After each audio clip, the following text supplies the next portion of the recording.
What is pro-amnesty? Well, first, before I could give you the definition, or at least tell you what amnesty is in the first place, let me share with you a little story. A little while back, a couple months ago, me and a friend were heading to his house. Now, on the ride there, we got into a conversation on the topic of amnesty, whether or not immigrants should be led into this country by means of any way possible, or the right way, which is by documentation and by legal purposes. Now, he was pro-amnesty, so that basically meant that they can come and they don't have to show anything. They could just cross through. Like right now, we don't have any borders, or so they say. We don't have any borders. So just let them on in, right? Getting to his house, I immediately noticed that he had an ADT security system sign right outside in his yard, and he had a fence. Right then and there, I noticed that he was a hypocrite about what he was saying. Okay, so if you're for amnesty, pro-amnesty, that basically means you can just let anyone in your house. Why have the security system? Why have the fence? That means you're blocking somebody, unwanted people in your house. That's like saying that you have a sign, no trespassers, but yet you're for the amnesty of letting that person come in. So that's a hypocritical statement there. Now, let's get to the definition. Well, the definition of amnesty actually comes from the Greek word amnestia, which we also get the word amnesia from, which means for forgetfulness, or to forget, which is a definition defined as a pardon extended by the government to a group or class of persons, usually for a political offense. The act of a sovereign power officially forgiving certain classes of persons who are subject to trial but have not yet been convicted. It includes more than pardon, in as much as it obliterates all legal remembrance of the offense. Amnesty is more and more used to express freedom and the time when prisoners can go free.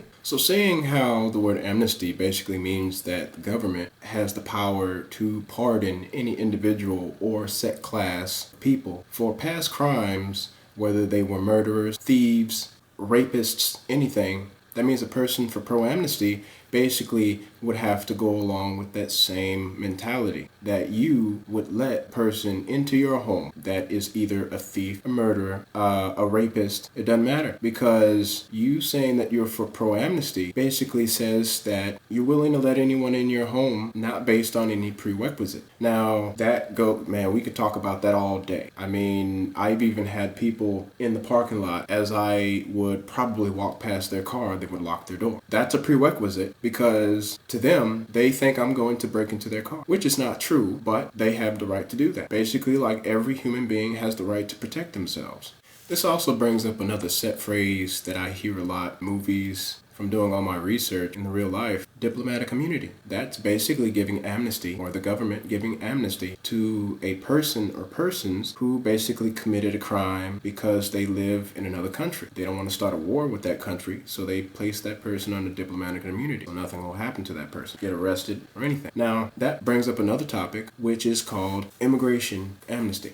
Now, this is the same thing as amnesty, but this is basically in the context of immigration, which is also defined as giving legal status to a group of individuals unlawfully present in the country. Now, you can read that for yourselves. You can pause it, do whatever you feel, but that is the definition for immigration amnesty. You can take a look at that. But see, that brings me to another point. Now, the reason I brought that to light is mainly because the government is trying to say that we have no borders. So that means that anybody on the Mexican border can cross into Texas with no problems. So why have a border patrol? Why have TSA? Why have any sort of security there waiting for them? Why have ICE? Why have these departments that are supposed to be vetting the immigrants coming in when our country is supposed to be pro-amnesty? Oh yeah, the government says we are pro-amnesty, basically because we have no borders. So that means that you'll definitely want to let them in, but you're going to use them for a political purpose. Now, Donald Trump basically said that he would like to build a wall on the southern border with Mexico and to have a temporary ban just until they can vet these people coming to our country and find out what's going on. I will build a great wall on our southern border, and I will have Mexico pay for that wall. Mark my words. Donald J. Trump is calling for a total and complete shutdown of Muslims entering the United States. until our country's representatives can figure out what the hell is going on. No, I'm talking about a temporary situation until our country's representatives can figure out what the hell is going on. Now, once again, would you let a murderer into your house? Basically, what Donald Trump is saying is that that wall is a door. Would you let anyone into your house without a door on it? No. But if you're for pro-amnesty, why have a door on your home? You know, that wall signifies that door. That immigrant is on the other side of that door, but he just cannot walk through as if there was no door. The first thing he has to do is knock, right? So that's basically what Donald Trump is saying. He wants to put the door back, and if an immigrant wants to come through, he has to knock first. Except they're silently walking in. So if you're for pro-amnesty, why have a security system? Why have a fence around your house? Why even have a door? Why have a window? Let everybody walk in. Are you gonna let that murderer do what he wants to do and walk in the house? But see, that's another thing too.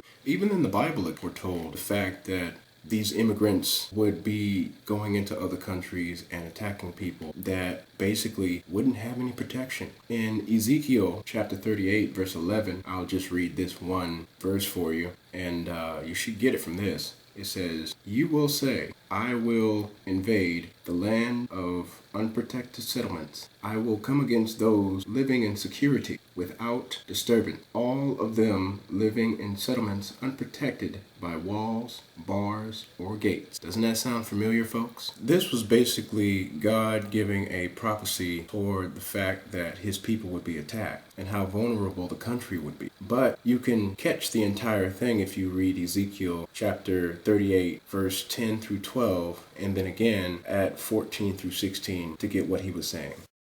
If we let all these immigrants in undocumented or any type of undocumentation, just let them all in, rush on in, how are we going to pay for that? Now, there was one girl that said that we could tax the 1%, but is that really something that we should do? Fine. What do you want?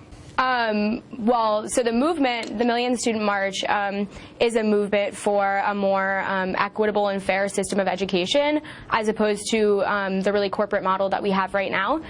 So the three core demands of the National Day of Action are free public college, a cancellation of student debt, and a $15 an hour minimum wage for people who work on the campus. And how's that going to be paid? Great question. I mean, you know, so I'm not sure if you're talking on like a national level or at particular schools. I can sort of touch on both. At Well, my if you wanted university, all that Northeastern stuff, University, someone asked to pick up the tab. Who would that be? the 1% of people in society that are hoarding the wealth and really sort of causing a catastrophe that students are facing. I mean, we have a relationship right now where 1% of the population owns more wealth than the 99% combined. But even if you were to take the 1% and take all of their money, tax it 100%, do you know that couldn't keep Medicare, just Medicare in this country, going for 3 years? Did you know that? If we're to a point where the rich is paying 100% on their taxes, then we're on the road to socialism, and we're going to have a completely different type of public infrastructure. No, what I told you is that even if you took all the money from the rich who you say are getting away with murder, and you took it all away, it wouldn't support one entitlement in this country for 3 years. I don't believe that. Okay.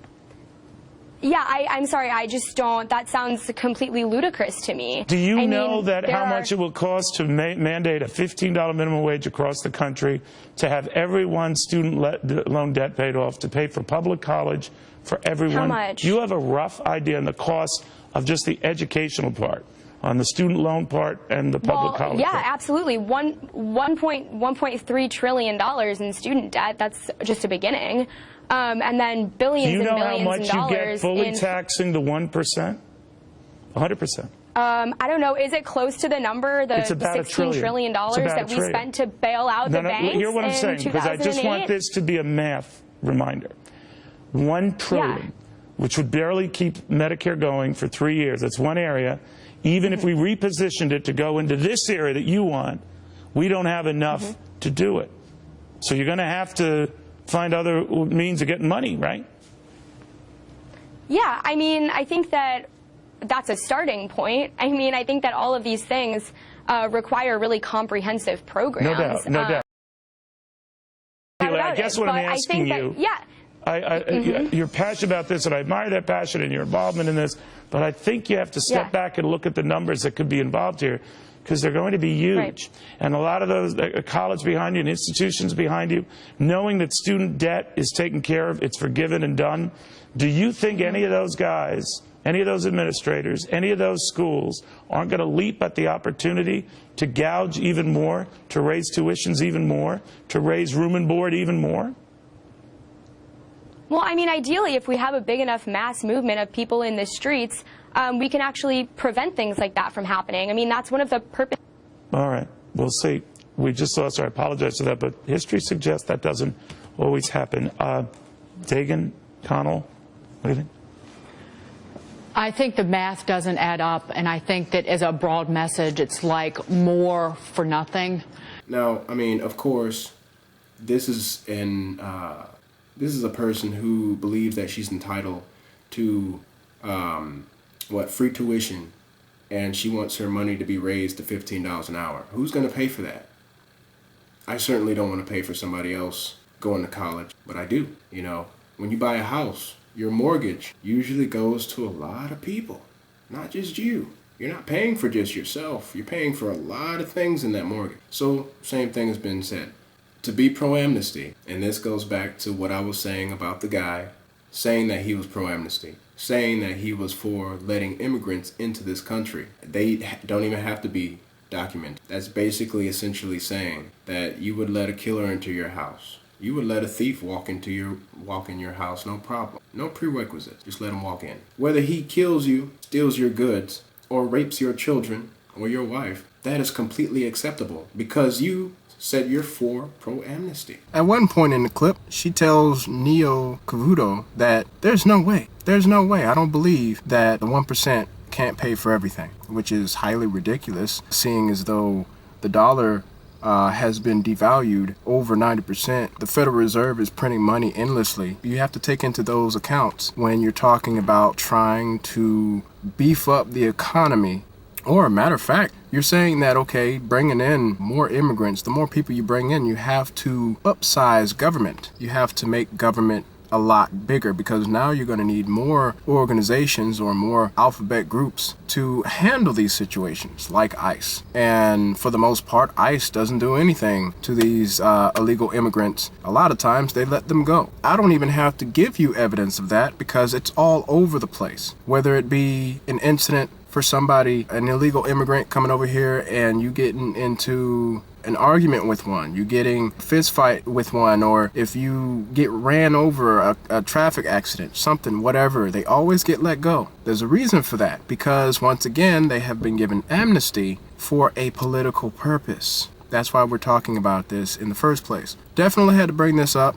And I wanted to, mainly because of the simple fact that a lot of people don't pay attention to it. And I'm only trying to speak common sense here. I'm only trying to let what should be heard known. And maybe you might have already thought about this, but you just didn't know what to say. Again, this is a hot button issue that I could talk about all day if I felt like it. But the fact is, for those out there who feel and believe that they are for pro-amnesty, you might as well not put up a door on your house. You might as well not even have a security system. Just let the people walk in. Let them get any kind of way they want to. If they want to come on in and beat your brains out with a baseball bat at 12 o'clock at night, that should be something that you take up morally with yourself, because you're putting yourself in that position to where it's okay to do that kind of stuff. It's okay. And let's just say we did look at the definition. So if the government gives a pardon to these groups, these Muslim groups that obviously want to come over and kill us, a lot of the Christians, because they feel that we have non-believers, then if the government tells them that they are given a pardon, full amnesty, then a lot of the people who believe in government are going to go exactly with what government says without any outsourcing, or even, they don't even outsource, they just look and hear what the government says and goes right along with it.